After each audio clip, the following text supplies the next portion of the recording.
আসসালামু আলাইকুম। সবাই কেমন আছেন? আলহামদুলিল্লাহ আমি ভালো আছি।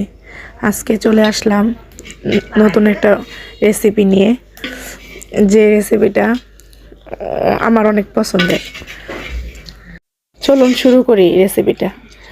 প্রথমে এই যে এইভাবে রান্না করতে হবে। পেঁয়াজ রসুন বাটা দিতে হবে, তারপর হলুদ, মরিচের গুঁড়া, সজের গুঁড়ো দিয়ে লবণ দিয়ে নেড়ে চেড়ে কষিয়ে তারপর তারপর চিংড়ি মাছ দিয়ে এখন লাউটা দিয়ে দিব। তো এটা আমার অনেক ফেভারিট খাবার, আমার কাছে অনেক ভালো লাগে, তাই আজকের দুপুরে আমি এই রান্নাটাই করলাম। আর সাথে অবশ্যই আর কিছু করছি, মাছ ভর্তা, কিন্তু আসলে ভয়েস কখনো দেওয়া হয় না, তাই আমি একটু ভয়েস দিতে আনইজি ফিল করি। তো তারপর আজকে সাহস করে একটু চেষ্টা করলাম দেওয়ার জন্য। ওকে, আল্লাহ হাফেজ।